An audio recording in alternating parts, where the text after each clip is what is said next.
काई के हर हरे दाग को धो रहा है। काई के हर हरे दाग को धो रहा है, काई के हर हरे दाग को धो रहा है।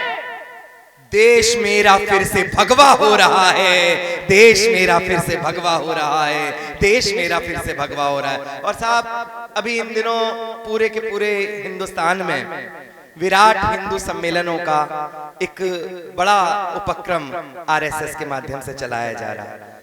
कुछ लोगों ने यह कहा कि आरएसएस आतंकवादी संगठन है। मैं विधायक जी आपकी साक्षी में खड़े होकर के एक बात कहना चाहता हूं, काश विश्व के सारे आतंकवादी संगठन आरएसएस जैसे हो जाएं, जो अपने 100 वर्ष पूरे होने पर जगह जगह वंदे मातरम के गीत गाएं और जगह जगह लोगों के अंदर देशभक्ति के नारे उठवाएं। पंक्तियां देता हूं सुनना कि जहां भारती भाल भारत का चूमे, कि जहां भारती भाल वीरों का चूमे, जहां खुद गजानन भी मूषक पे घूमे, कि जहां खुद गजानन भी मूषक पे घूमे, वहां धार गणवेश तन पर कहूं मैं, नमस्ते सदा वत्सले मातृभूमि, नमस्ते नमस्ते। और वो लोग एक बात कहते हैं, पंक्ति देता हूं कि ज्ञान वापी से कुतुब से ताज से, एक बात कहते हैं वो लोग कि सिवा अल्लाह की रजा के, सिवा खुदा की मर्जी के इस कायनात से पत्ता भी नहीं हिल सकता। सौरभ सुमन भी इस बात को मानता है कि सिवा अल्लाह की मर्जी के, सिवा खुदा की रजा के इस कायनात में एक पत्ता भी नहीं हिलता। और मैं सिद्ध करना चाहता हूं माननीय विधायक जी, और आपको लगे कि सौरभ ने सिद्ध सही कर दिया तो एक भी हाथ अब खाली ना रहे, उसकी तालियों की खनक सौरभ महसूस करना चाहता है। पंक्तियां पढ़ता हूं कि ज्ञान वापी से कुतुब से ताज से, अयोध्या खुदी राम निकले, मथुरा खुदी कृष्ण निकले, ज्ञान वापी खुदी महादेव प्रकट हुए। और जिस दिन कुतुब मीनार खुद गया उस दिन आदिनाथ आएंगे और पूरा का पूरा विश्व देखेगा। अरे वाह वाह वाह वाह वाह वाह। और साहब छोड़ो जमीन को खोदना, अपनी नस्लें खोद लोगे तो वहां भी हमारे पुरखे दिखाई देंगे। तब ये बात कहना चाहता हूं, एक भी अब हाथ ना खाली रहे, मुझे एहसास कराना। मैं थोड़ा सा इधर आ रहा हूं आप लोगों के नजदीक, स्वागत। पंक्तियां देता हूं और मन के साथ आप मेरे से जुड़ना कि ज्ञान वापी से कुतुब से ताज से, मैंने अभी कहा कि अपनी नस्लें खोद लोगे तो वहां भी हमारे पुरखे मिलेंगे। मैं एक बात पूछता हूं, अमर अकबर एंथनी किस किस ने देखी, एक बार हाथ उठा करके बताएं। सभी ने देखी है अमूमन। आप सब जानते हो कि बेटा चाहे अमर हो, चाहे अकबर हो, चाहे एंथनी हो, बाप सबका किशन लाल होता है। मैं पंक्ति देता हूं सुनना कि ज्ञान वापी से कुतुब से ताज से, भाव भीनी वो विदाई चाहता है। कि ज्ञान वापी से कुतुब से ताज से, भाव भीनी वो विदाई चाहता है। जानता है सत्य शायद इसलिए अब खुदा भी बस खुदाई चाहता है, अब खुदा भी बस खुदाई चाहता है। क्या कहने, खुदाई चाहता है। भाई साहब मैं यहां लग रहा हूं, आप पीछे लग रहे हो। देखिए अब ये भी टिप्पणी मैंने की थी कि चाय वालों के ऊपर मैं कुछ नहीं कहता, और अब तो आप दूध वाले का इंतजार करो, बहुत जल्दी दूध वाला आने वाला। मैं पंक्तियां देता हूं सुनना कि यूं शेरों की मांद में आकर डर फैलाने की, पिछली गवर्नमेंट के समय माननीय जगदीश जी, 2 बड़े आतंकवादियों को सजाए मौत दी गई थी, एक अफजल को और एक कसाब को। आप सब जानते हैं रातों रात उनको फांसी पर लटका दिया गया। सुबह न्यूज फ्लैश होती है, आज हम लोगों ने अफजल को मार दिया, आज हम लोगों ने कसाब को लटका दिया। उस समय के मंत्री एक कार्यक्रम में मिले मुझे, मैंने उनसे पूछा, मैंने कहा आदरणीय ये रातों रात फाइल सल्टा देते हो, जनता को बताते क्यों नहीं कि फला तारीख को फला समय उस आतंकवादी को मारा जाएगा। तो उस मंत्री ने ये कहा कि सौरभ भाई अगर हम लोग ये बात बता देंगे कि फला तारीख को फला समय उस आतंकवादी को मृत्यु दंड दिया जाएगा, लोग विरोध पर उतर आएंगे, विद्रोह करेंगे, और हम नहीं चाहते कि लोग हमारे दल का विरोध करें। विश्वास मानना, अंदर से आह निकली थी कि काश हिंदुस्तान के सिंहासन पर कोई ऐसा शेर आकर के बैठे जो एक बार हिंदुस्तान में दहाड़े तो कलेजे बाहर वालों के कांपने लगे, वो सपना पूरे होते हुए देखा। तब मैं पंक्तियां देना चाहता हूं, एक भी अब हाथ खाली ना रहे कि यूं शेरों की मांद में आकर डर फैलाने की, यूं शेरों की मांद में आकर डर फैलाने की गीदड़ की औकात कहां थी आंख दिखाने की। कि यूं शेरों की मांद में आकर डर फैलाने की गीदड़ की औकात कहां थी आंख दिखाने की। यदि अफजल को लाल किले पर हमने बांध दिया होता, किस कसाब में हिम्मत थी फिर भारत आने की। क्या सलूशन दिया है आपने, वाह। किस कसाब में हिम्मत थी फिर भारत आने की। पंक्तियां अंकिता जी तालियां बजाएं। मैंने आपकी उन कविताओं पे भी बजाई थी जो मेरी समझ में नहीं आ रही थी।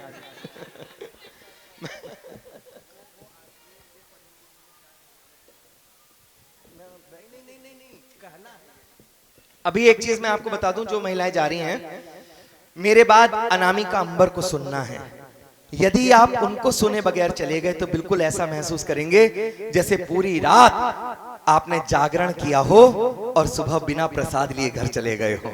मेरा मन है कि आप अनामिका को सुन करके जाएं। मैं पंक्तियां देता हूं, इसी गोत्र की 4 पंक्तियां आप तक पहुंचे कि पकड़ पकड़ कर जेल में डाले, किस नीति के अंतर्गत 10 आतंकवादियों ने हमला किया था मुंबई में। इस खाकी ने उनमें से 9 को वहीं पर खाक में मिला दिया था। साहब हम लोग टिप्पणियां कर देते हैं, 100 नंबर मिलाओ, पुलिस वाले आ जाते हैं, 100 रुपए दो वापस चले जाते हैं। ये टिप्पणियां इनके ऊपर करते हैं। याद रखना, उस दिन ये खाकी ना होती तो ना जाने हम लोगों के कितने बच्चे मारे जाते, हमारे कितने घर बर्बाद होते। ये खाकी वो बंदूकें लेकर के खड़ी थी जो लाठियों से भी गई गुजरी थी, उसके बाद अपने सीने लेकर के सामने आ गए और उन आतंकवादियों का सामना इस खाकी ने किया। इन्होंने 9 को वहीं पर खाक में मिलाया, केवल एक बचा था कसाब, और साहब उसको दामाद बना करके जेलों में रखा गया। ये सब आप लोगों ने देखा। उस समय हमारे दिल्ली के मुख्यमंत्री उनके पक्ष में खड़े हो गए, अरविंद केजरीवाल, बोले इनको फांसी मत दो, इनके परिवार वाले हैं, फांसी रोक दो, फांसी रोक दो। अपनी खांसी तो रुक नहीं रही थी, फांसी रोक दे। मैं पंक्ति देता हूं, लगे सौरभ ने सही कहा तो हाथ खाली ना रहे आपका, कि पकड़ पकड़ कर जेल में डाले किस नीति के अंतर्गत, पकड़ पकड़ कर जेल में डाले किस नीति के अंतर्गत, हत्यारों की फांसी टाले किस नीति के अंतर्गत, भारत मां का तन घायल है जिनके पैने दांतों से, उन कुत्तों को घर में पाले किस नीति के अंतर्गत। जिंदाबाद। घर में पाले, उन कुत्तों को घर में पाले किस नीति के अंतर्गत। और साहब 4 पंक्तियां और देता हूं। लोग कई बार आरोप लगा देते हैं, अनामिका बैठी हैं, इनके ऊपर तो स्टैम्प्ड है सरकारी कवयित्री। हम लोगों को भी कहा जाता है तुम लोग तो मोदी के अंध भक्त हो, तुम लोग योगी की बातें करते हो। साहब मैं किसी दल के पक्ष में कविता नहीं पढ़ता। माननीय विधायक जी, मैं क्षमा चाहते हुए कहता हूं, मैं आपके दल के पक्ष में भी कविता नहीं पढ़ता, लेकिन अगर हमारा नेता अच्छा काम कर रहा हो तो उसके गुणों का बखान करना मैं नहीं समझता कि किसी भी प्रकार का कोई अपराध है। मैं करूं क्या साहब? राम के समय में वाल्मीकि हुए, राम ने अच्छा काम किया तो वाल्मीकि को रामायण लिखनी पड़ी। व्यास के समय में कृष्ण हुए तो कृष्ण को महाभारत, व्यास को महाभारत लिखनी पड़ी। चंदर बरदाई के समय में पृथ्वीराज चौहान थे तो पृथ्वीराज रासो लिखना पड़ा। मैं क्या करूं, अगर मेरी कुंडली में ये मोदी योगी हैं तो मुझे भी लिखना पड़ेगा। और मैंने परिवर्तन देखे हैं साहब। भाई साहब आपको विराट भारत लिखना पड़ेगा। स्वागत है। मैं इसका माइक बंद करना यार जरा। मैं सच में बता रहा हूं, मैंने परिवर्तन देखे। हम लोग पहले टॉकीज में पिक्चरें देखने जाते थे, राष्ट्रगान बजा करता था, हम उसके सम्मान में खड़े हो जाते थे, और माननीय विधायक जी कुछ लोग वहीं पर बैठ करके हमारी खिल्ली उड़ाते थे कि देखो देशभक्त खड़ा हो गया, देखो राष्ट्रभक्त खड़ा हो गया। हम कुछ नहीं कह पाते थे, आंखें नीची करके अपने परिवार वालों के साथ वापस आ जाया करते थे। लेकिन आज हमारा मुख्यमंत्री कहता है कि किसी के बाप में हिम्मत हो तो मां भारती का अपमान करके बताना, घरों पर बुलडोजर चढ़ा दिए जाएंगे, लेकिन आपको तमीज सिखा दी जाएगी। क्या बात। ये परिवर्तन हम लोगों ने देखे। इस समय सबसे बड़ा नासूर अगर कोई भारत के भाल पर है तो वो है जम्मू और कश्मीर, जहां पर हमारे परिवार के बच्चों के सामने उनके माता पिता को धर्म पूछ पूछ करके गोली मारी गई थी। आप सोचिए उस नवविवाहिता के ऊपर क्या बीती होगी जो हनीमून मनाने वहां पर गई होगी और अपने पति की लाश लेकर के लौटी होगी। केवल कल्पना करना। उसका उपचार पड़ता है सौरभ, और आप लोगों को लगे कि सौरभ ने उपचार सही पढ़ा है तो आप लोगों के तालियों के दस्तखत सौरभ सुमन मांगता है। कहने की हिम्मत मैं करता हूं, सुनने की आप लोग करना कि राष्ट्रभक्ति के पृष्ठों से तुम नाम भले हटवा देना, राष्ट्रभक्ति के पृष्ठों से तुम नाम भले हटवा देना, मेरे जिस्म के टुकड़े चीलों कव्वों को बंटवा देना। मैं कहता हूं एक बार कश्मीर भी दे दो योगी को, आतंकवाद यदि बचे तो मुझको इंचों में कटवा देना। जिंदाबाद भारत माता की। ऐसी आवाज मुझे लगना चाहिए कि मैं झांसी की रानी के चहेतों के बीच में खड़ा हूं। भारत माता की जय, भारत माता की जय, वंदे मातरम, वंदे मातरम। बहुत इसी तरीके से आप आनंद दें। मेरा मन है, इन दिनों मेरी एक चर्चित कविता है इतिहास, यदि मंच मुझे अनुमति दे स्वागत है तो मैं वो कविता पढ़ देता हूँ। पीछे जो लोग खड़े हुए हैं, आप विश्वास मानिए मुझे ऐसा लग रहा है जैसे ये पूरा का पूरा भारत हो और आप लोग वो हिमालय की चोटियां हैं जो पीछे की तरफ खड़ी हुई है। लेकिन उन हिमालयों को मैं नमन तब करूंगा जब वहां से तालियों की गंगा बह करके मुझ तक आएगी। एक बार जितने लोग खड़े हैं सबकी तालियां मैं चाहता हूं। मैं पंक्ति पढ़ता हूं सब। ये बहन जी थोड़ी देर के लिए चुप हो जाएं, जो आवाज आ रही है थोड़ी देर के लिए बस आप चुप रहें। मेरा दावा है कि जब मैं जाऊंगा तो देशभक्ति की वो बयार यहां पर महसूस करूंगा जो शायद अभी तक ना आई हो। पंक्तियां देता हूं, सुनना। आप लोगों के इस अंचल को नमन करते हुए कहता हूं, सुनना कि बहुत सो चुके अब उठ जाओ, समय नहीं ये सोने का, अब तक खोया बहुत करो प्रण, अब कुछ भी ना खोने का। राम जन्मभूमि खोई थी, खोए ताजमहल हमने, मुगलों के आतंक से खोए कितने राजमहल हमने। गोपाचल की हर प्रतिमा जुल्मों की कथा सुनाती है, कि गोपाचल की हर प्रतिमा जुल्मों की कथा सुनाती है। किसने कैसे लूटा हमको चीख चीख दर्शाती है, किसने कैसे लूटा हमको चीख चीख दर्शाती है। पृथ्वीराज ने गौरी को 16 युद्धों में जीता था। मेरे पिताजी अतिरिक्त देशभक्त नेकर वाले तो मुझसे बोले, सौरभ पृथ्वीराज चौहान सीरियल शुरू हुआ है, इसको जरूर देखना। मैंने कहा क्यों? बोले तुम देशभक्ति की कविताएं लिखते हो, कंटेंट मिलेगा। सर पहले एपिसोड से लास्ट एपिसोड तक सौरभ ने देखा, वो पृथ्वीराज चौहान संयोगिता के दुपट्टे से बाहर नहीं निकले। मुझे ये समझ में नहीं आया ये टेलीविजन वाले, ये पिक्चर वाले हमें दिखाना क्या चाहते हैं। क्या हमारा इतिहास इतना भोंडा था जितना इनके माध्यम से दिखाया जाता है? अगर आप लोगों को ये लगे कि इस प्रांगण में, इस मेले के इस मंच से ये कविता होनी चाहिए थी, तब जितने लोग यहां पर बैठे हैं उन सबका समर्थन सौरभ सुमन मांगता है। पंक्तियां कहने की हिम्मत करता हूं, सुनना कि पृथ्वीराज ने गौरी को 16 युद्धों में जीता था, अनवरत लड़े 40 युद्ध, वो बाजीराव तो जीता था। उस बाजीराव को मस्तानी के इश्क में मरता दिखा दिया, पृथ्वीराज के शौर्य को प्रेम का पानी भरता दिखा दिया। वो महाराणा जिनके बारे में दिखा सके वो थोड़ा था। एक 40-50 किलोग्राम का आदमी खड़ा किया, बोले ये महाराणा प्रताप हैं, इन्हें महाराणा प्रताप मान लो। अगर नहीं पता था महाराणा प्रताप कौन है तो आज भी उदयपुर चले जाना। उदयपुर में उनके महल में उनका भाला और उनके वसन रखे हुए हैं जो आपकी नस्लें उठा नहीं सकती, हिला नहीं सकती। आप ये कहते हैं कि हम एक शेर को भेड़ मान लें, सौरभ ये मानने वाला कतई नहीं है। मैं विरोध दर्ज करना चाहता हूं, पंक्तियां पहुंचाना निवेदन करता हूं, सुनना कि पृथ्वीराज के शौर्य को प्रेम का पानी भरता दिखा दिया। वो महाराणा जिनके बारे में दिखा सके वो थोड़ा था, कि वो महाराणा जिनके बारे में दिखा सके वो थोड़ा था। जिस भाव को छू पाए उससे कहीं ज्यादा उनका घोड़ा था। कि जिस भाव को क्या कहने भाई, वाह, कहीं ज्यादा उनका घोड़ा था। हमको बतलाया जाता है अकबर महान इतिहासों में, द ग्रेट अकबर, अकबर महान। पढ़ा ना आप लोगों ने अपने पाठ्यक्रम में। ये तो नमन है साहब मोदी जी को, जिन्होंने आकर के इतिहास की किताब में से लात मारकर इन लोगों को बाहर किया, वरना आने वाली नस्लें केवल ये जानती कि इतिहास अगर कुछ रहा है तो वो केवल मुगल काल रहा है। मैं पंक्तियां देता हूं और मैं एक बात कहने की हिम्मत करता हूं। आप एक तरफ ये कहते हैं कि आपको गोडसे के साथ महात्मा गांधी स्वीकार नहीं है, महात्मा गांधी के साथ गोडसे स्वीकार नहीं है। हम भी ये कहते हैं कि महात्मा गांधी जी के साथ गोडसे स्वीकार नहीं होना चाहिए।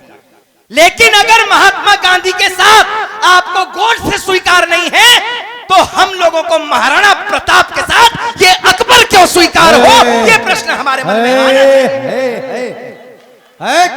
मैं पंक्ति देता हूं और अब दावा करता हूं कि अब तालियां रोक करके बताना कि हमको बतलाया जाता है अकबर महान इतिहासों में, नहीं मिलता शाहजहां जैसा कोई अभिमान इतिहासों में। प्रेम की सबसे बड़ी कोई प्रतिमूर्ति है इतिहास में तो वो ताजमहल है, तुम्हारे बाबा जी ने बनवाया था। तेजो महालय मंदिर था, उसके अंदर शंकर जी थे। आप हमारे विग्रहों को तोड़कर वहां से निकालकर वहां पर कब्रें गाड़ दोगे तो क्या हमारा मंदिर शमशान घाट और कब्रिस्तान हो जाएगा? सौरभ ये बात मानने वाला नहीं है। जिस दिन दरवाजे खुल गए उस दिन पूरा का पूरा विश्व देख लेगा वो जो 22-23 दरवाजे हैं वो बंद क्यों हैं। और अब दावे की 2 पंक्तियां पढ़ता हूं, रोक करके दिखाना अपनी पंक्तियां, अपनी तालियां, कि तू कहता है ताजमहल के हर जर्रे में लव है, कि तू कहता है ताजमहल के हर जर्रे में लव है, तो खुल जाने दे दरवाजे, देखे शिव है या शव है। कि खुल जाने दे दरवाजे, देखे शिव है या क्या कहने, दरवाजे देखे शिव है या शव है। पंक्तियां देता हूं सुनना कि हमको बतलाया जाता है अकबर महान इतिहासों में, नहीं मिलता शाहजहां जैसा कोई प्रतिमान इतिहासों में। बेबस के वती का, आपको पता है क्या कहानी थी शाहजहां की? सुनोगे तो दंग रह जाओगे। प्रेम का प्रतीक बताया ताजमहल को, सुनना और इंटरनेट पर जाकर के सर्च कर लेना कि सौरभ ने सच कहा है या झूठ। शाहजहां एक पत्नी को देखता है, एक पति की, उस पर मोहित हो जाता है, मुमताज पर, उसके पति की हत्या करता है और उसको अपनी तीसरी बेगम बनाता है, मुमताज को। और उसकी 14वीं डिलीवरी के दौरान उसकी मौत हो जाती है। तो जो उसकी बेटी थी जहां आरा, जब वो थोड़ी बड़ी होती है तो उसकी शक्ल मिलने लगती है मुमताज से। शाहजहां उस पर मोहित हो जाता अपनी बेटी पर।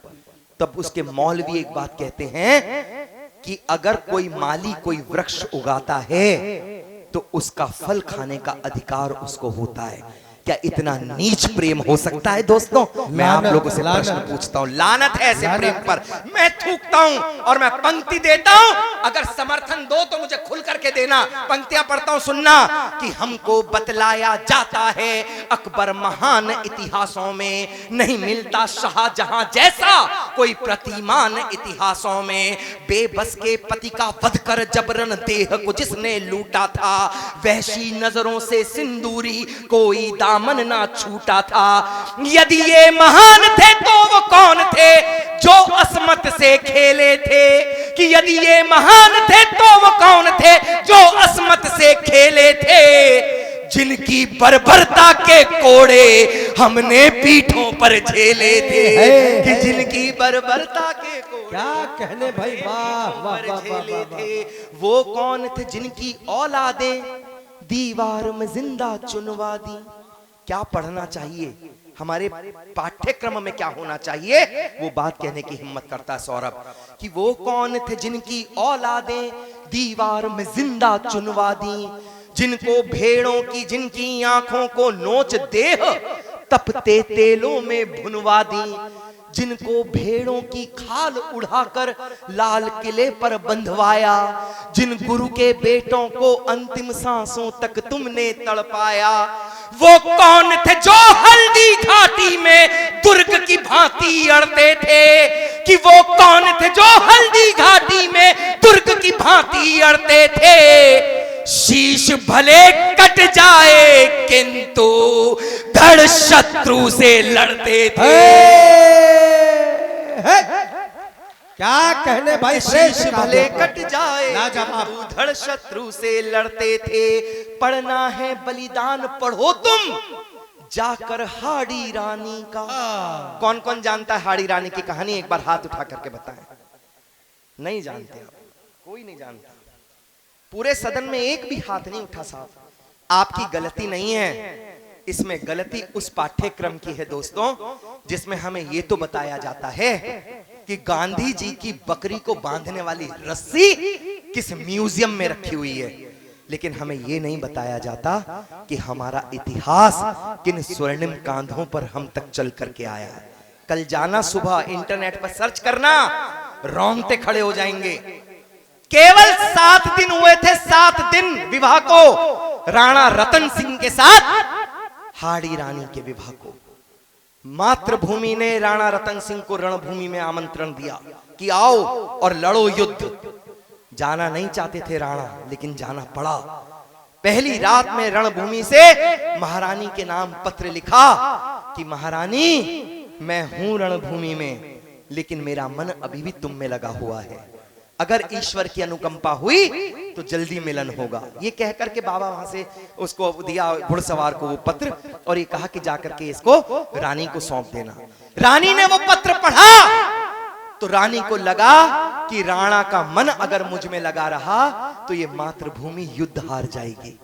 उन्होंने उसी घुड़सवार को कहा कि जो चीज मैं तुम्हें दे रही हूं ये जाकर के राणा को देना और उनसे कहना कि महारानी भी आपके साथ युद्ध में आ गई।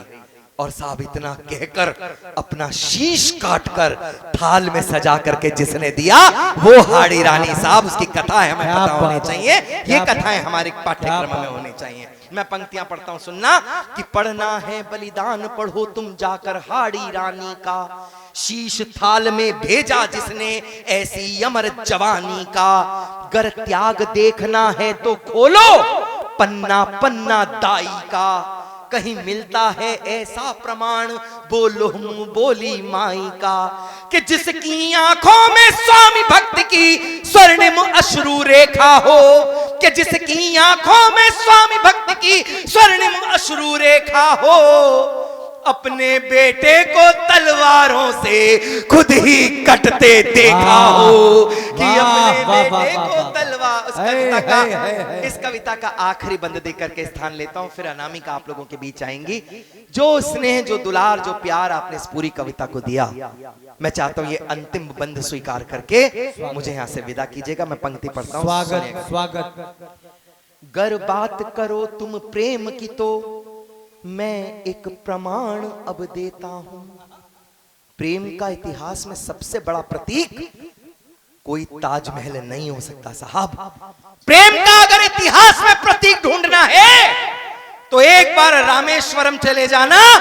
भगवान श्री राम ने मां सीता को लाने के लिए जिस सेतु का निर्माण किया था, आज तक वैज्ञानिक ये पता नहीं कर पाए कि उसके पीछे विज्ञान क्या था। आप हमें बताओगे कि प्रेम का प्रतीक क्या है? मैं आखिरी पंक्तियां देकर के स्थान लेना चाहता हूं, सुनना कि गर बात करो तुम प्रेम की तो मैं एक प्रमाण अब देता हूं। सबसे सुंदर तन और मन की देवी का नाम अब लेता हूं। वो शील गुणों की धारी छत्राणी थी, वीर थी, वो सती थी। सौंदर्य और चारित्र का तो संयुक्त रूप पद्मावती थी। किस किसने देखी है पद्मावत? एक बार हाथ उठा करके बताएं। सबने देखी है, मैं जानता हूं। मैं पंक्तियां देता हूं, सुनना कि सौंदर्य और चारित्र का तो संयुक्त रूप पद्मावती थी। खिलजी से युद्ध लड़ा जाकर 700 डोलियां, उनके अंदर 4-4 सैनिक और 4-4 सैनिक एक एक डोली उठाने वाला। लेकर के 1 लाख की सेना से भिड़ गई थी अपने पति को आजाद कराने के लिए। आप हमें बताओगे कि प्रेम क्या है? मैं पंक्तियां पढ़ता हूं, सुनना। कि खिलजी से युद्ध लड़ा जाकर फिर पति को मुक्त कराया था। कि खिलजी से युद्ध लड़ा जाकर फिर पति को मुक्त कराया था। गोरा बादल का देश प्रेम तब सबके सन्मुख आया था। कि गोरा बादल का देश प्रेम तब सबके सन्मुख आया था। खिलजी ने चिड़ चित्तौड़ को घेरा, थके भूख से पस्त हुए।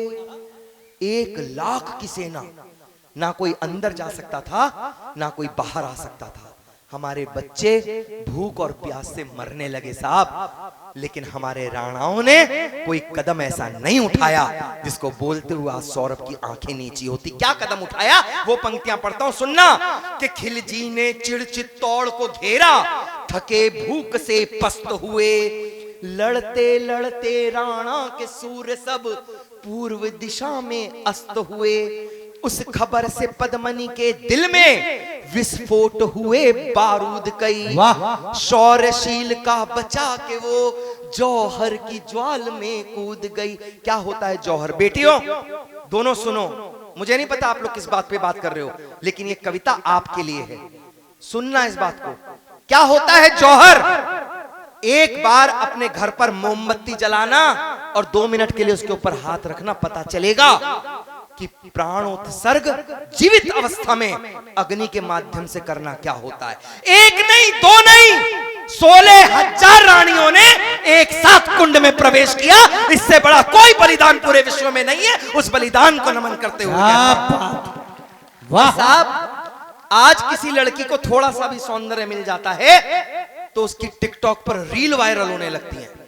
सोचो क्या सौंदर्य रहा होगा हमारी रानी का, जिसको केवल एक बार आईने में देखा था खिलजी ने, और 1 लाख की सेना लेकर आक्रमण किया था उस रानी को पाने के लिए। और क्या किया हमारी रानी ने उस सौंदर्य के साथ। ये आखिरी पंक्तियां देकर के स्थान चाहता हूं, मुझे अपनी तालियों से विदा करना।